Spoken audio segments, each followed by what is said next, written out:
The spotlight burns. Rosalind Barnes, 60 years old, stands center stage, clutching a crystal trophy. Her eyes lock onto row 3, seat 12. Arthur, her husband of 36 years. His face has drained to the color of old paper. This award belongs to one man, my husband, Arthur Barnes. Your passionate words made this play possible. The word passionate drips with contempt. Arthur's hand moves to his pocket, feeling the divorce papers hidden there. Every penny. The house. Everything could be gone. 1 month ago. A dusty attic. Rosalind's fingers trembling as she opens a hidden box beneath her husband's old firefighter uniform. Letters. Dozens of them.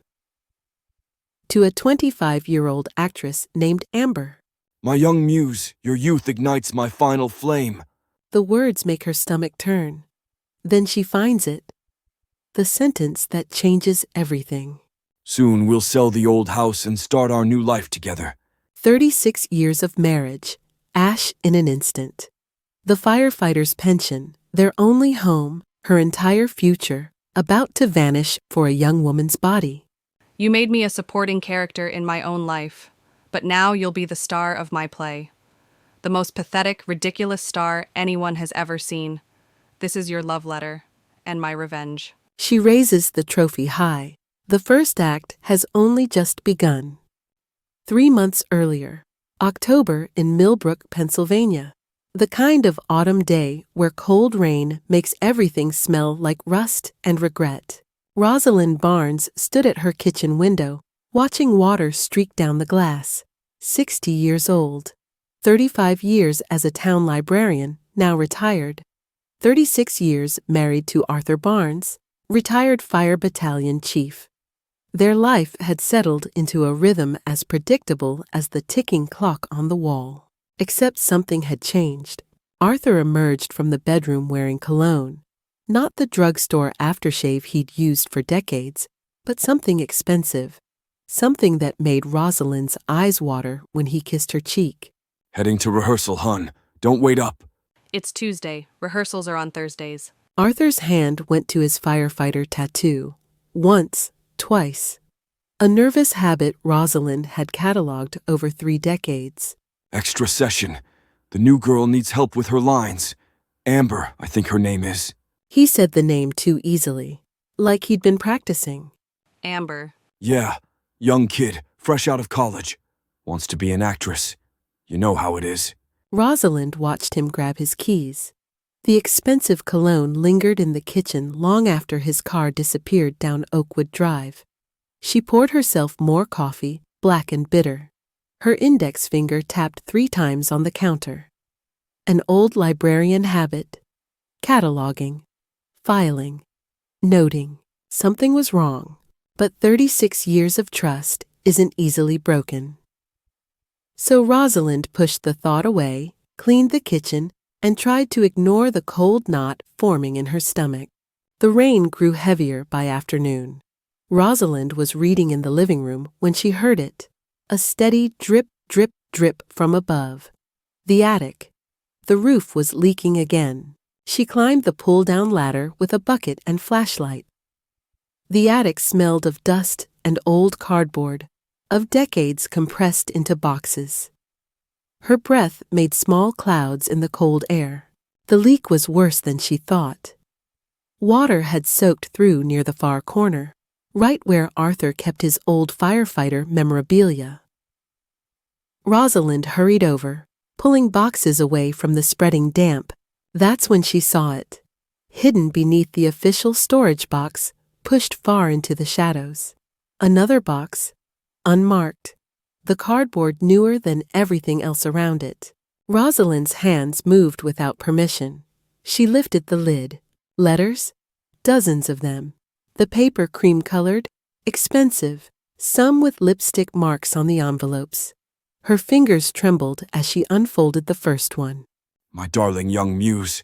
The words swam in front of her eyes. She read faster. Your youth ignites something in me I thought was dead. You are the spark to my dry kindling.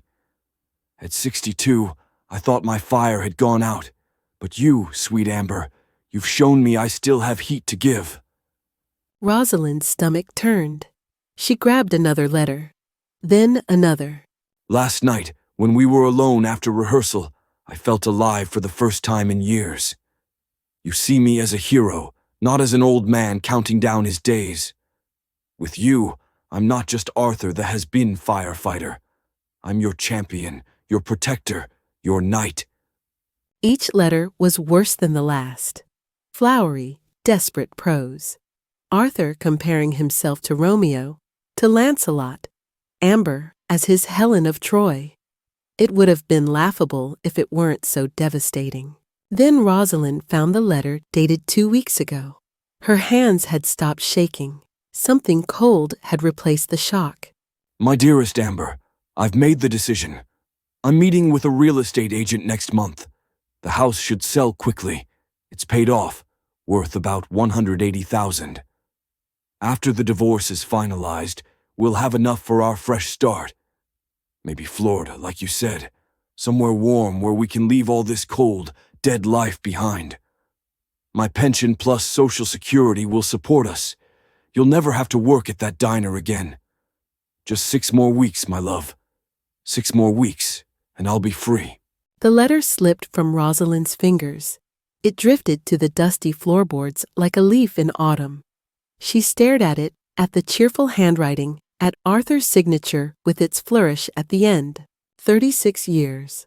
They'd married when she was 24, fresh out of library school. Arthur was 26, a rookie firefighter with a hero complex and a smile that made her forget to breathe. They'd struggled through lean years, celebrated promotions, buried both sets of parents. They'd talked about children, but never quite gotten around to it. The library had been her baby. The fire station had been his. And now, at 60, when most couples were planning retirement cruises and grandchildren, Arthur was planning to trade her in for a 25-year-old waitress with acting dreams. Not just planning, executing. The house, their house, the only asset they had. He was going to sell it, take half the value, and leave her with nothing but half a firefighter's pension that wasn't even in her name. Rosalind sat down hard on a dusty box. The attic spun. She pressed her palm to her mouth, trapping the sound that wanted to escape. A sob, or maybe a scream. She wasn't sure. For a long time, she just sat there. Rain drummed on the roof. The single bulb swayed slightly, casting moving shadows. Somewhere below, the house settled with a creak. Then Rosalind stood up. She gathered the letters carefully, putting them back in their envelopes. All except 3, the worst ones, the most incriminating ones, including the one about selling the house. Those she folded and slipped into the pocket of her cardigan. She climbed down from the attic with the bucket still empty, the leak still dripping. In the kitchen, she made more coffee. Her hands were steady now. She sat at the table and spread the 3 letters in front of her. Her index finger tapped 3 times on the oldest letter. Then Rosalind Eleanor Barnes, retired librarian, amateur community theater actress, wife of 36 years, began to plan. Arthur came home at 11:30. His cologne had faded, but Rosalind could smell something else on him. Cheap perfume, the kind young women wore. Sorry I'm late. Rehearsal ran long. That Amber girl, she's got potential but needs a lot of work. He said it so easily. The lie rolled off his tongue like he'd been practicing. Maybe he had been. How's your health been? You mentioned your back was bothering you. Huh. Oh yeah, not too bad. Just getting old, I guess. He grabbed a beer from the fridge, settled on the couch. The TV flickered to life, some late-night sports show. Within minutes, he was absorbed, shouting at the screen. Rosalind watched him from the kitchen doorway. This man who'd carried her over the threshold of their first apartment, who'd held her hand through her mother's funeral, who'd built the bookshelf in their bedroom because he knew she loved reading in bed. When had he become a stranger? Or had he always been one and she'd just been too busy cataloging books to notice. That night, Rosalind lay in bed, staring at the ceiling. Arthur snored beside her, oblivious. The letters were hidden in her nightstand drawer, tucked inside an old photo album Arthur never looked at. She could confront him, scream, cry, throw things, demand the truth. But what good would that do? He'd deny it, or worse, he'd confirm it and leave her anyway. Either way, she'd end up alone and broke at 60. She could call a lawyer, file for divorce first, try to protect her assets. But Pennsylvania was an equitable distribution state. Even with evidence of the affair, she'd lose half of everything. Half the house value, half the pension she wasn't even entitled to because it was in his name. She'd done the research years ago, during a slow day at the library when a patron had asked about divorce law. The arithmetic was simple and brutal. $90,000 from the house sale, minus realtor fees. Maybe $35,000 after lawyer costs. How long would that last? 2 years if she was careful? 3? And then what? At 62, who would hire her? The library had downsized, gone digital. She had no other skills, no other training. Social Security wouldn't kick in for another 7 years. Arthur's snoring filled the dark room. Regular, peaceful. The sound of a man sleeping without guilt.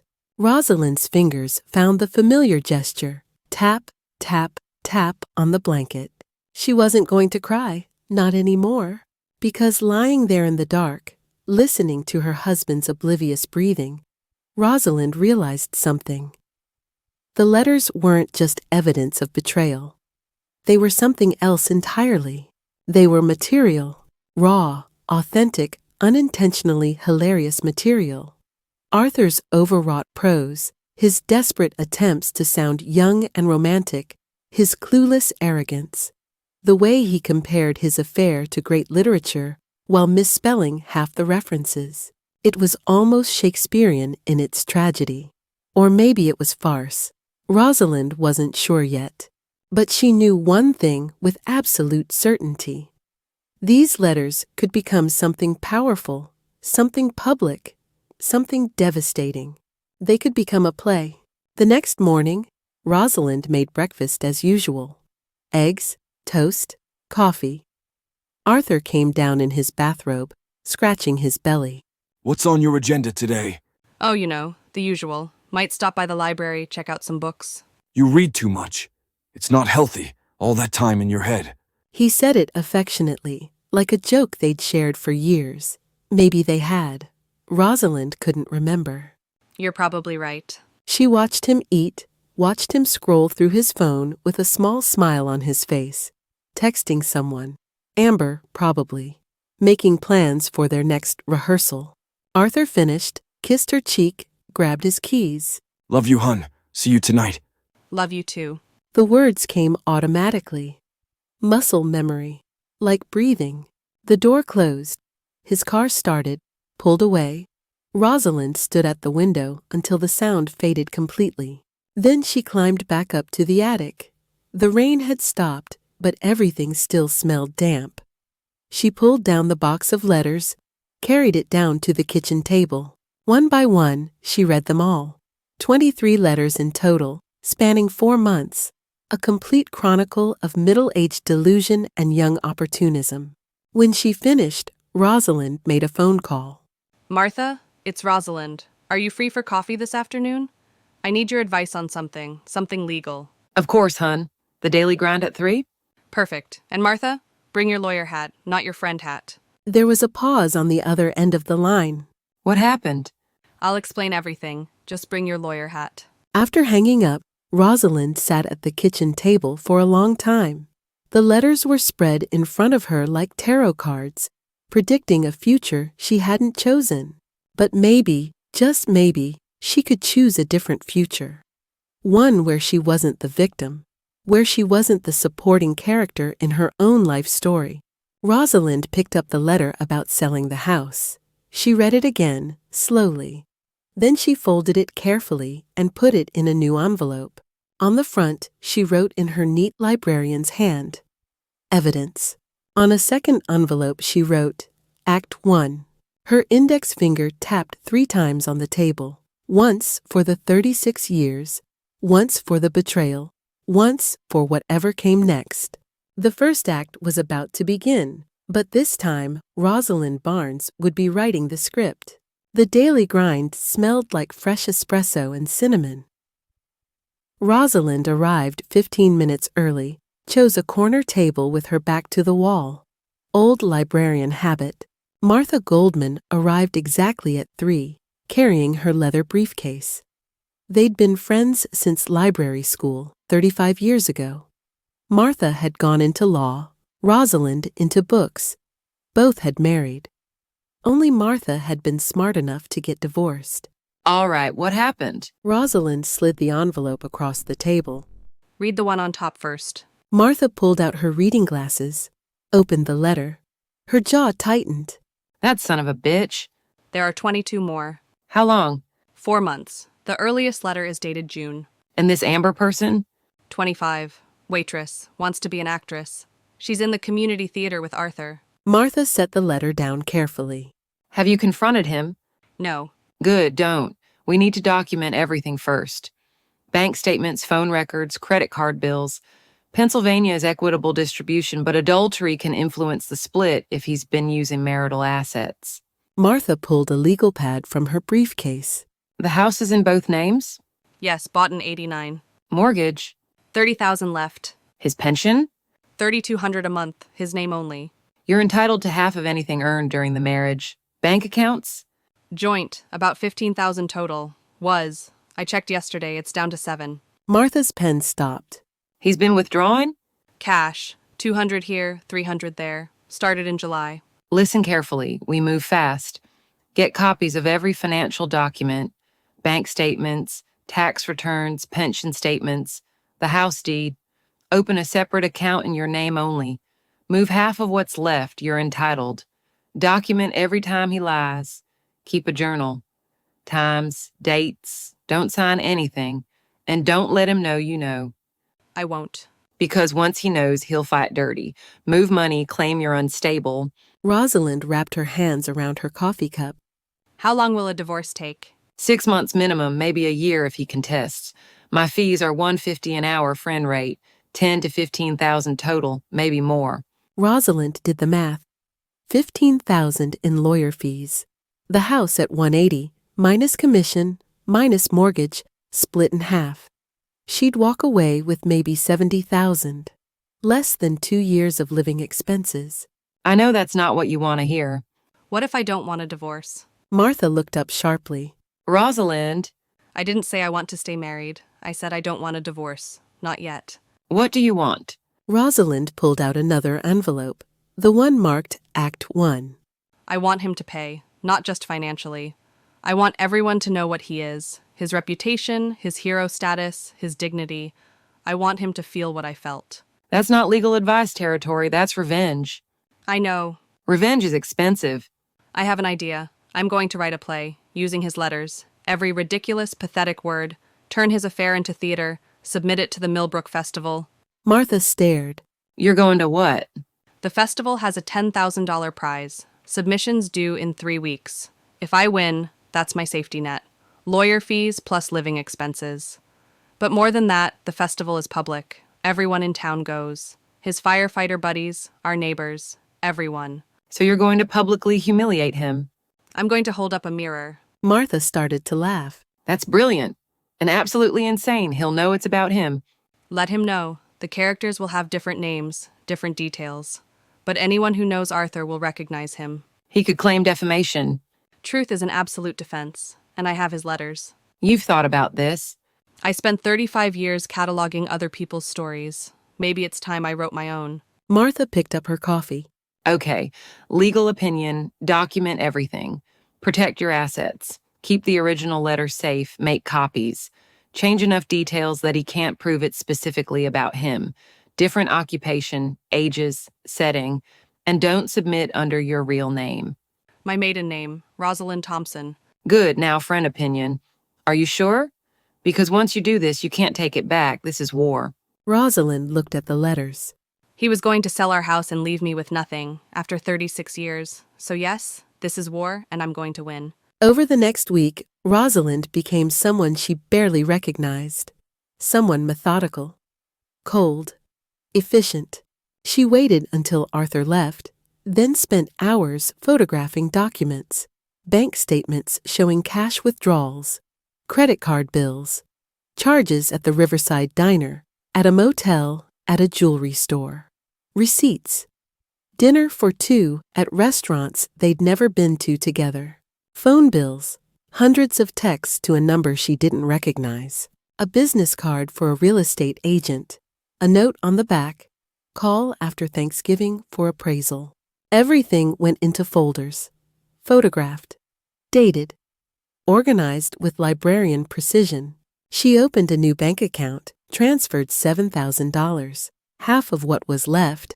Every night, after Arthur fell asleep, Rosalind went to the public library.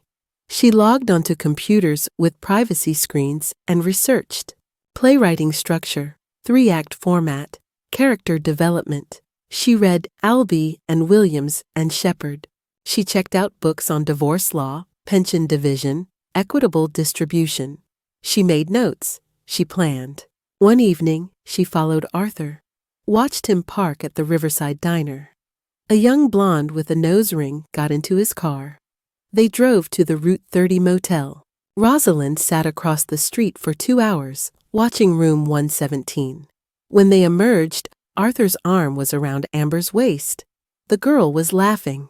Rosalind took photos. More evidence, more ammunition. But more than that, she studied them. The way Amber touched Arthur's arm, the practiced flirtation, the performance. Oh yes, this girl was an actress, just not the kind Arthur thought. 10 days later, Rosalind met Martha again. How's the evidence gathering? Complete. Bank records, statements, photos, witness testimony from the motel clerk. Witness testimony? I told him I was a private investigator. He confirmed Arthur's been there every Tuesday for 3 months, always with the same young woman. Room 117. I have his statement. You're terrifying when you want to be. I'm a librarian. We find information. So what's next? The play, 3 acts. A retired fireman, Harold, married 35 years to Carol. Harold has an affair with a theater student, Crystal. He writes ridiculous letters. Carol finds them. But instead of confronting him, she writes a play. A brutal, darkly comic play about a foolish old man who mistakes midlife crisis for love. Carol stages it at the festival. Harold attends, expecting celebration. Instead, he watches his delusions mocked on stage. The entire town laughs. His hero image crumbles. Carol walks away with prize money and dignity. Life imitating art, imitating life. Arthur always wanted to be the hero of a great story. Now he will be, just not the kind he imagined. Submission deadline? 2 weeks. First act is done. Arthur has no idea? None. He thinks I'm doing needlepoint. Martha drummed her fingers. What do you really want? Divorce settlement or revenge? Both. You can't always have both. Watch me. That night, Arthur came home early. What you reading? Just a novel. It was a playwriting book wrapped in a romance novel cover. Another deception. She was getting good at this. Listen, my back's been killing me. Might need to see a specialist. Could be expensive. Translation. I need money for Amber. Of course, health comes first. You're a good woman, Rosalind. He kissed her head. The gesture that used to make her feel safe now made her skin crawl. After he went to bed, Rosalind sat at the kitchen table. Her notebook. Act 2 was almost finished. She wrote, Harold enters, lies about back pain, asks for money. Carol smiles and agrees. She knows exactly where it's going. She knows everything, but she doesn't confront him. Not yet. Harold thinks he's winning. He has no idea he's already lost. Rosalind's finger tapped 3 times. Then she kept writing, fueled by 36 years of swallowed words. In the bedroom, Arthur snored. Peaceful, unaware his wife was writing his epitaph. 2 days before the deadline, Rosalind met Martha one final time. I finished it, the play. She slid a manuscript across the table. Autumn's Ashes, a play in 3 acts by Rosalind Thompson.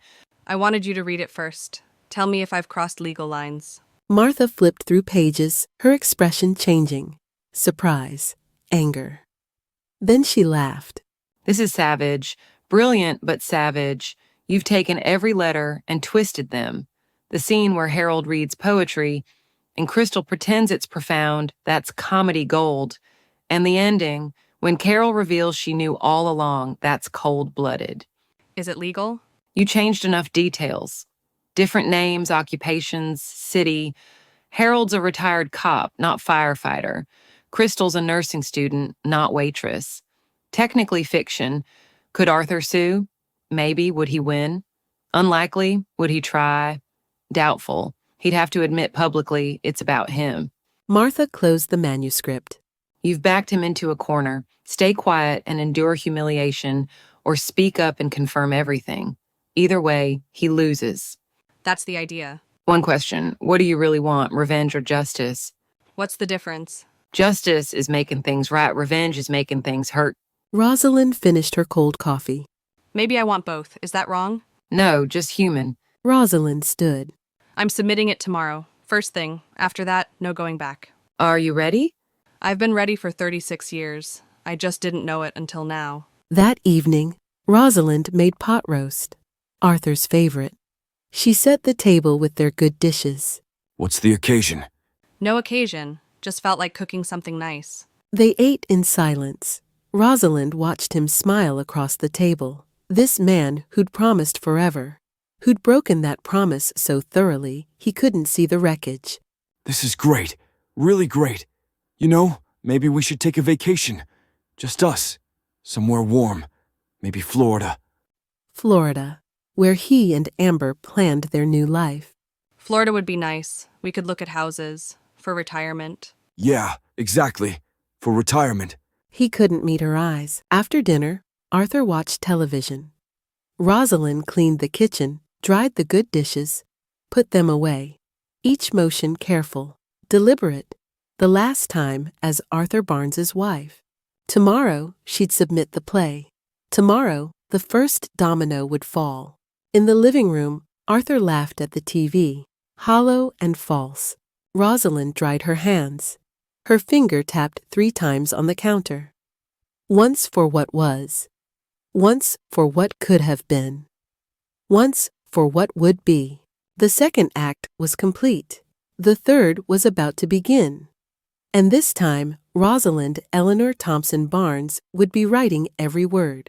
The attic became Rosalind's secret kingdom. Every night after Arthur fell asleep, she climbed the creaking ladder, pulled it up behind her, and disappeared into another world. She dragged up an old desk lamp, a folding chair, a space heater for the November cold, and most importantly, the typewriter, an ancient Smith Corona from her college days, buried in a box for 40 years. The keys were stiff at first, but her fingers remembered. Click, clack, click, clack. The sound of revenge taking shape. The attic smelled like dust and possibility. Rain drummed on the roof above her head, a rhythm that matched her typing. Outside, the world slept. But up here, Rosalind was wide awake. She'd submitted the play outline to the Millbrook Festival 2 weeks ago. Now came the waiting. But Rosalind couldn't wait. She kept writing, refining, making every word sharper, every scene more devastating.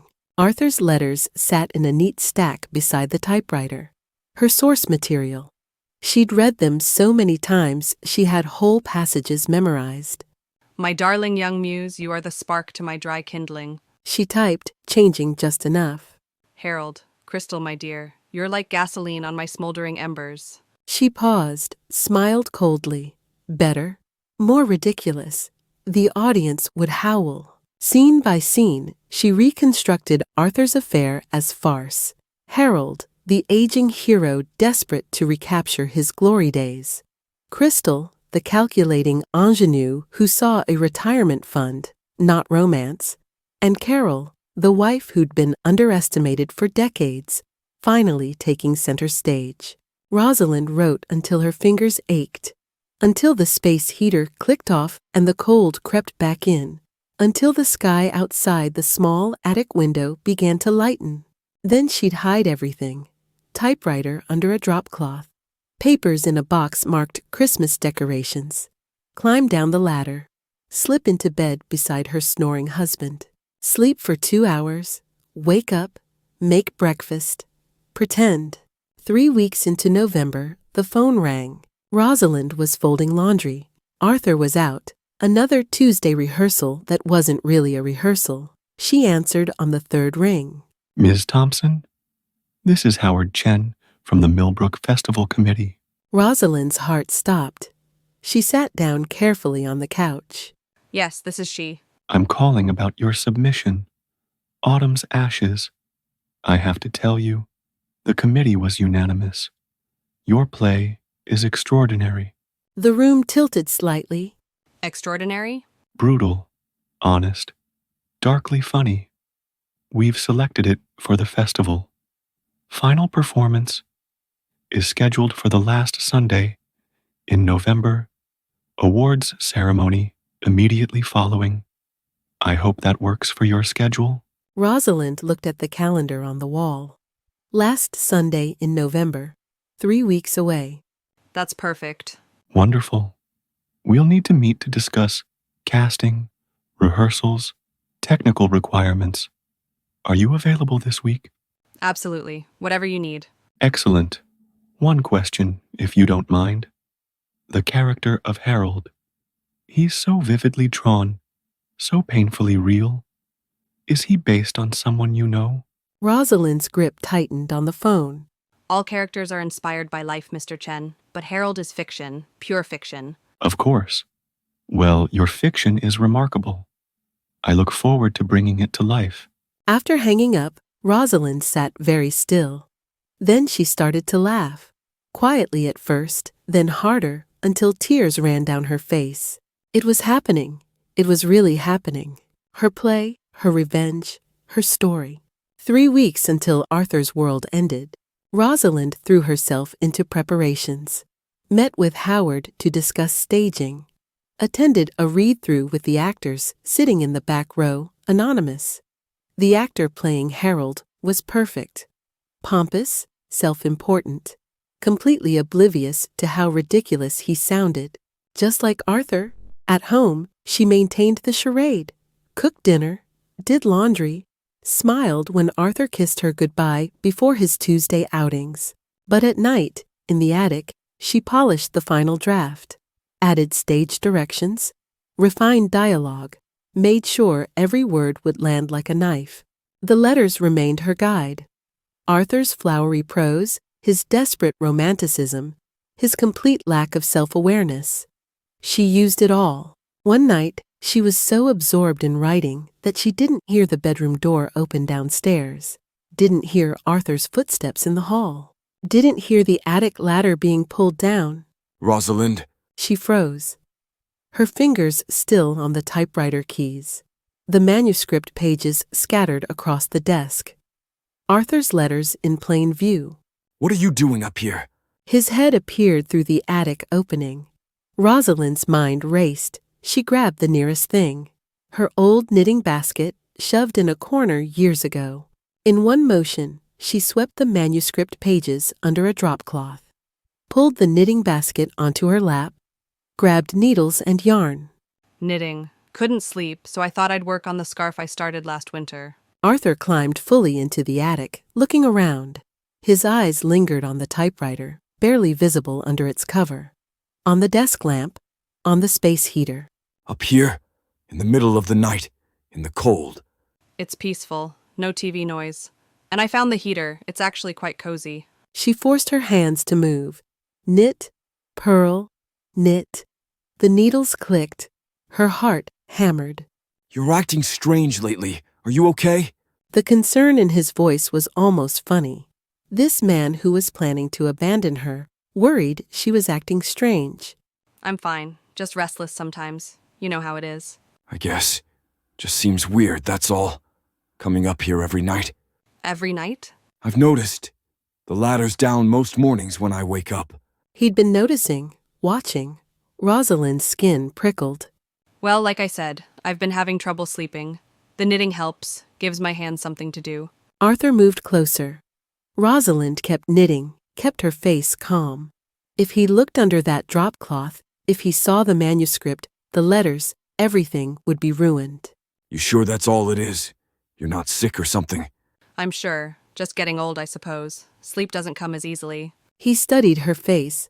Rosalind met his eyes, kept her expression open. Innocent. Finally, Arthur shrugged. All right. We'll come to bed soon, okay? It's weird sleeping alone. The irony was staggering, but Rosalind just nodded. I will. Just want to finish this row. Arthur descended the ladder. His footsteps retreated. The bedroom door closed. Rosalind sat frozen for a full minute. Then she set down the knitting needles with shaking hands. That was too close, far too close. She pulled the manuscript from under the drop cloth, checked every page, nothing damaged, nothing out of place, but her hands wouldn't stop trembling. She'd have to be more careful. Arthur was suspicious now, watching her. Good, let him watch. In 3 weeks, he'd see everything anyway. The next day, Rosalind made a decision. She couldn't keep the manuscript in the attic. Too risky, too exposed. She made copies at the library, put the original in a safety deposit box at the bank, kept one copy hidden in her car, another at Martha's office. The letters, too, originals in the safety deposit box, copies scattered across multiple locations. Arthur couldn't destroy what he couldn't find. At home, she cleaned out the attic, took down the desk lamp, the space heater, the typewriter, made it look like she'd just been up there occasionally, puttering around. The knitting basket stayed visible. Her alibi. That night, Arthur came home with flowers, grocery store roses, already wilting. For you, just because. Translation: I feel guilty, or suspicious, or both. They're lovely. Thank you. She put them in a vase, made dinner, acted grateful, all the while thinking about the final scene of her play. The moment when Carol reveals she knew everything, that she'd been 10 steps ahead the entire time. Art and life blurring together. 1 week before the festival, Rosalind attended the final dress rehearsal. She sat in the back row of the empty theater, watching her words come to life. The actor playing Harold strutted across the stage, chest puffed out. Crystal, my dear, at 62, I thought my fire had gone out. But you've shown me I still have heat to give. The actress playing Crystal giggled, touched his arm. Oh, Harold, you're not old, you're distinguished. Distinguished? Yes, that's exactly the word. The actress turned to the audience, dropped the giggly act. Her face became calculating, cold, distinguished, and loaded. 3 years of playing along, and I'll never have to work another day in my life. Rosalind felt a shiver run down her spine. It was perfect, devastating. Howard appeared beside her in the darkness. What do you think? It's exactly what I imagined. The third act is going to destroy people. When Carol steps out and reveals she's been orchestrating everything, that she knew from the beginning, the audience is going to lose their minds. That's the idea. I have to ask, you're really not going to tell me who Harold is based on? Rosalind smiled in the darkness. He's every foolish man who thinks his midlife crisis is a love story. He's universal. Universal. Right. Well, your universal fool is going to make someone very uncomfortable when they see themselves on stage. I'm counting on it. The night before the festival, Rosalind couldn't sleep, not from anxiety, from anticipation. Tomorrow, everything would change. Tomorrow, Arthur would sit in the audience and watch his own pathetic delusions mocked. Tomorrow, the entire town would know what he was. She lay in bed, staring at the ceiling. Arthur snored beside her, peaceful, oblivious. She thought about their wedding day. How young they'd been. How hopeful. Arthur in his rented tux. Her in her mother's altered dress. They'd promised forever. Forever had been a lie. But tomorrow, Rosalind would reclaim her story. Tomorrow, she wouldn't be the abandoned wife, the pathetic older woman traded for a younger model. Tomorrow, she'd be the playwright, the artist, the one who turned pain into power. Her finger tapped 3 times on the sheet. A ritual now, a promise to herself. In the attic, hidden in the Christmas decoration box, was one final thing. An invitation she'd printed on expensive cardstock. An invitation to Arthur for a VIP seat at the Millbrook Festival, to watch a play inspired by his heroic life as a firefighter. She'd leave it on the kitchen table in the morning. Watch him read it. Watch him preen with pride. Watch him walk, smiling, into his own destruction. Rosalind closed her eyes. In 12 hours, the curtain would rise. In 12 hours, the 3rd act would begin. And this time, Arthur Barnes would be the star of the show. Just not the kind of star he'd always imagined. Sunday morning, the day of the festival. Rosalind woke before dawn, her heart steady as a metronome. She made coffee, set the table, and placed the invitation beside Arthur's breakfast plate.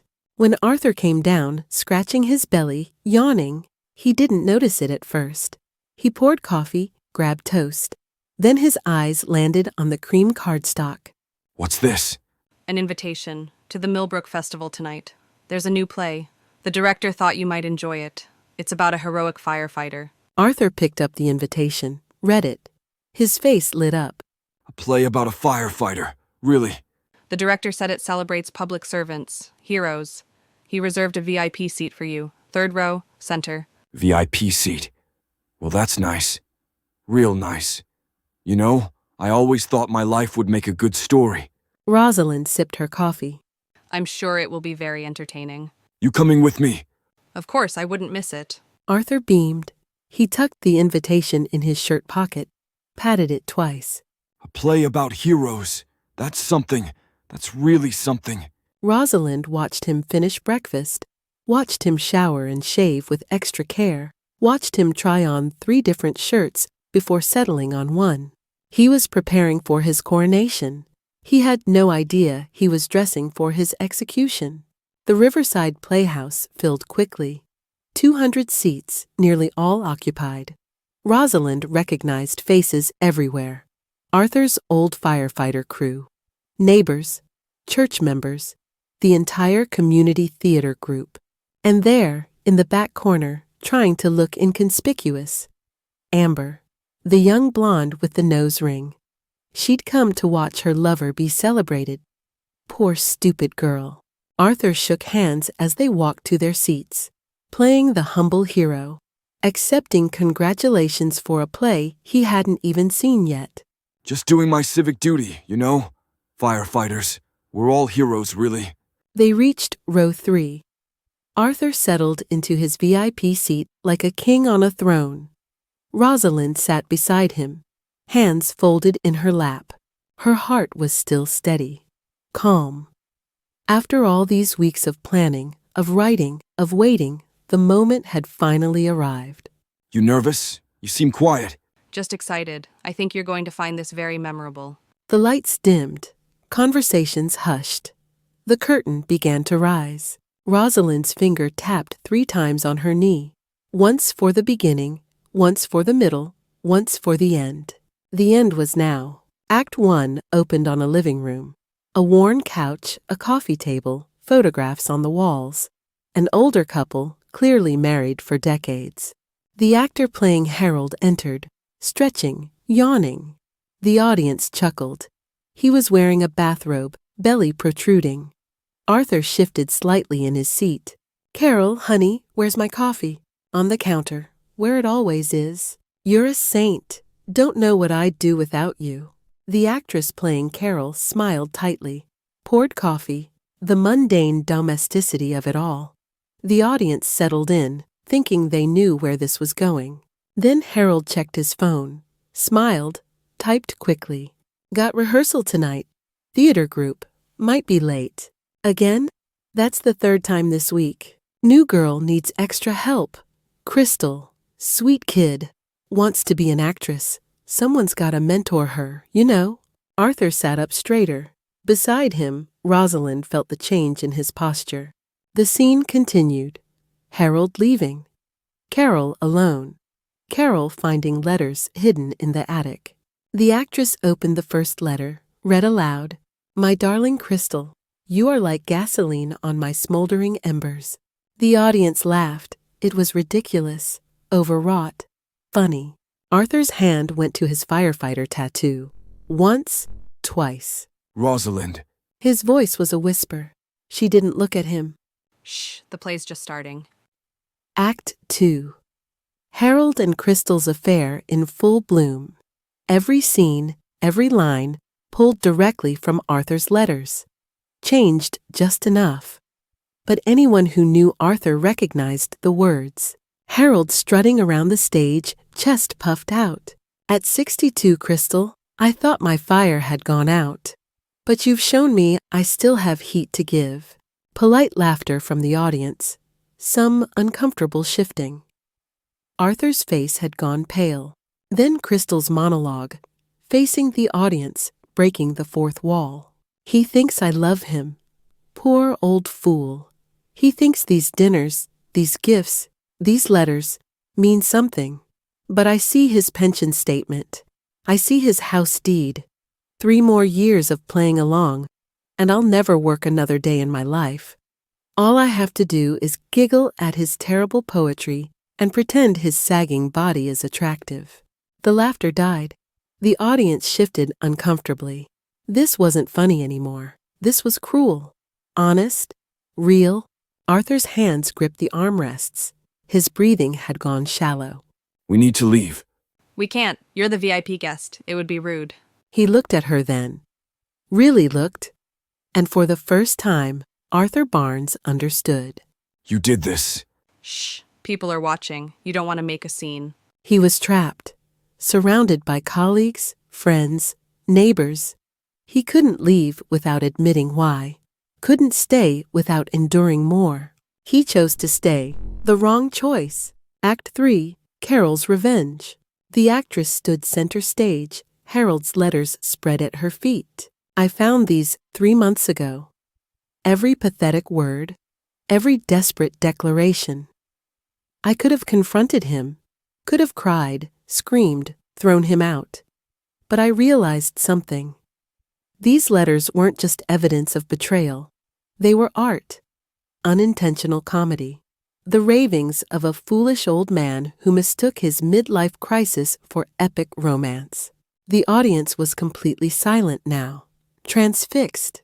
So I wrote a play, used his own words, his own ridiculous, self-aggrandizing prose, and invited him here tonight, to watch himself, to see what I see. A pathetic, aging man, desperately clinging to youth, a hero in his own mind, a joke in everyone else's." She turned, looked directly at the audience, directly at row 3. "Harold is here tonight, watching, and now he knows. Everyone knows. His secret is our entertainment. His humiliation is my art. This is my revenge. And it's perfect." The lights came up. The play ended. For a moment, complete silence. Then applause, scattered at first, then building, then thunderous. But mixed with the applause was something else. Gasps, whispers, heads turning toward row 3, toward Arthur. Everyone understood. Everyone knew. Arthur sat frozen, his face ashen, sweat beading on his forehead. Behind them, Amber stood abruptly, rushed toward the exit, the young blonde fleeing the scene. People noticed. People always notice. Arthur tried to stand. Rosalind's hand on his arm stopped him. Stay. The award ceremony is next. You'll want to see this. Howard Chin took the stage, held an envelope. The Millbrook Festival Prize for Best Original Work goes to Autumn's Ashes by Rosalind Thompson. More applause. Louder now. Rosalind stood, smoothed her skirt, walked to the stage with her head high. Howard handed her the trophy. Crystal, heavy, beautiful, and an envelope, the prize money, $10,000. Rosalind took the microphone, looked out at the audience, found Arthur in row 3. Their eyes locked. Thank you. This award means everything to me. I'd like to dedicate it to someone very special, someone who gave me the inspiration for this play, my husband, Arthur Barnes. She gestured toward him. Spotlight swung to row 3. Arthur's face illuminated, exposed. Arthur, your passionate words made this possible. Every letter, every declaration, every promise. They were the foundation of this story. So really, this award belongs to you. You were my muse, my inspiration. The most authentic character I could have asked for. Her voice was warm, gracious, but everyone heard the contempt beneath. Everyone understood. The applause was different now. Not celebration, acknowledgement, witness to a public execution. Arthur stood, stumbled toward the aisle. People moved aside, let him pass. He fled the theater, the sound of applause and whispers following him out. Rosalind watched him go, then turned back to the audience. Thank you all for coming tonight, for supporting local theater, for understanding that sometimes the best stories are the true ones, or at least inspired by truth. She raised the trophy high. The audience rose to their feet. A standing ovation, not for the play, for her, for the woman who'd turned betrayal into art, pain into power, humiliation into triumph. Rosalind Eleanor Thompson Barnes, playwright, author, survivor. The curtain fell. But for Arthur, the show was just beginning. Monday morning, the Millbrook Gazette ran the story on page 3. Local playwright wins festival prize with controversial work. The article included a photo of Rosalind holding her trophy. Beside it, a smaller photo of Arthur from his firefighter days. The caption read, "Retired Battalion Chief Arthur Barnes, rumored inspiration for the play's protagonist." Rumored. That was enough. In a town like Millbrook, rumor was fact. Arthur didn't come home Sunday night. Or Monday. Rosalind walked through the empty house, coffee in hand, feeling the silence like a gift. The phone rang constantly. She ignored it. Let the machine pick up. "Rosalind, this is Dolores from next door. I just wanted to say, well done, honey. That man had it coming. Ms. Barnes, this is Channel 7 News. We'd love to interview you about your play." "Rosalind, it's Martha. Call me. We need to talk about next steps." Rosalind deleted them all. She had work to do. Tuesday afternoon, Arthur finally appeared. He looked terrible, unshaven, rumpled, eyes red. We need to talk. I agree. Sit down. They sat across from each other at the kitchen table. The same table where they'd eaten breakfast together for 36 years. Everything looked the same. Everything had changed. How could you do that? Humiliate me in front of everyone. I wrote a play, fiction. If you saw yourself in it, that's your conscience speaking. Don't play games. You used my letters, my words. Your words, exactly. Did you think they'd stay private forever? That you could write those things and face no consequences? Arthur's hands clenched on the table. I made a mistake, okay? I admit it. But what you did, that was cruel. That was revenge. You were going to sell our house, leave me with nothing, after 36 years, and you're calling me cruel? He had no answer. His silence was admission enough. I've filed for divorce. Martha has the papers. You'll be served by the end of the week. Divorce. Did you expect anything else? You wanted out. Now you're getting out. Just not the way you planned. And the house? Stays with me. Your pension gets split. I have documentation of every penny you spent on Amber, every lie you told, every asset you tried to hide. Martha's very thorough. If you contest any of this, it all becomes public record. Court documents, depositions, every detail. Do you really want that? Arthur's face crumbled. I never meant for any of this to happen. But it did, and now we both live with the consequences. Pack your things. You have until Friday. By Wednesday, the gossip had reached every corner of Millbrook. Arthur couldn't show his face anywhere. The Elks Lodge, the coffee shop, even the grocery store. People turned away, whispered. Some laughed outright. Amber had left town, deleted her social media, disappeared. The girl who'd seen a meal ticket had found something else instead. Public humiliation. She wanted no part of it. Arthur's firefighter buddies, the ones who'd clapped him on the back Sunday afternoon, now avoided his calls. Heroes don't write pathetic love letters to girls young enough to be their granddaughters. Heroes don't abandon their wives. The pedestal Arthur had built for himself collapsed in 72 hours. Rosalind watched it happen from a distance. No triumph, no gloating, just cold observation. She'd wanted him to feel what she felt. Mission accomplished. So why did she feel so empty? Thursday morning, Martha came over with the divorce papers. He signed everything. Didn't contest a single point. You get the house, 60% of the pension, and half the remaining savings. He takes his car, his personal effects, and his shame. That was fast. He knows he has no leverage. The evidence is overwhelming. Plus, after Sunday night, any judge in Pennsylvania would side with you. Martha set the papers on the table, poured herself coffee without asking. Old friend privilege. How are you, really? I'm not sure. I thought I'd feel victorious. But mostly I just feel tired. Revenge is exhausting, even when it's justified. Some people think I went too far. I've gotten calls, letters, saying I was too cruel. That public humiliation was excessive. And what do you think? Rosalind looked out the kitchen window. The November sky was gray, threatening snow. I think he was going to destroy my life without a second thought. Leave me broke and alone at 60. I think I defended myself the only way I could. With words, with truth. If that makes me cruel, so be it. For what it's worth, I think you're incredibly brave. Brave or ruthless? Can't you be both? Friday, Arthur packed his things. 2 suitcases, some boxes. 36 years reduced to whatever fit in his car. Rosalind watched from the kitchen. Didn't help. Didn't speak. At the door, Arthur paused. I really did love you once. I know. That's what makes this so sad. If I could take it back. But you can't. That's how time works, Arthur.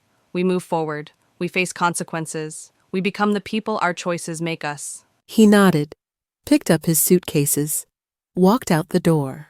Rosalind stood in the doorway, watching his car pull away. Down Oakwood Drive, out of sight. She closed the door, locked it. The sound felt final. The house was hers now. Every room, every memory, every ghost. She was alone, but not lonely. There's a difference. December brought snow. Rosalind spent her days organizing, redecorating, reclaiming space. The bedroom became hers alone. Arthur's side of the closet filled with her things. She used the prize money wisely, paid Martha's fees, fixed the leaking roof, bought a new laptop, and she wrote, every day, new plays, short stories, essays, 36 years of suppressed words pouring out. Publishers called, theater companies. Someone wanted to produce Autumn's Ashes in Pittsburgh. Another group in Philadelphia. Rosalind Eleanor Thompson, playwright. The name felt right, felt earned. Not everyone approved. Some church members stopped speaking to her, called her vindictive, unchristian, said she should have handled it privately. But others understood. Other women, the ones who'd been overlooked, underestimated, abandoned. They sent letters, emails. Thank you for showing what's possible. Thank you for fighting back. Rosalind read everyone, saved them in a folder marked proof. Proof that her story mattered. That pain transformed into art could change things, could give voice to the voiceless. Late December, the attic had become her studio now. Not a hiding place, a workspace. She'd installed better lighting, a proper desk, a comfortable chair. The typewriter sat in the corner, retired. The laptop had taken its place. Progress. Rosalind sat at her desk, looking at the blank document on screen. A new play. This one about a woman who discovers herself after decades of living for others. Not revenge this time, rebirth. She typed the title, Second Act. Her fingers moved across the keys. Steady, sure. The words came easily now. No more sneaking around, no more hiding. This was her life, her story, her voice. Outside, snow fell softly. Inside, the studio was warm. The space heater hummed. Coffee steamed in her favorite mug. Rosalind wrote, "Once upon a time, there was a woman who spent her life in the margins of someone else's story. She was the supporting character, the devoted wife, the quiet librarian. And then one day, she discovered something remarkable. She could write her own story, and in that story, she was the star." Rosalind paused, read it back, smiled. Her index finger tapped 3 times on the desk.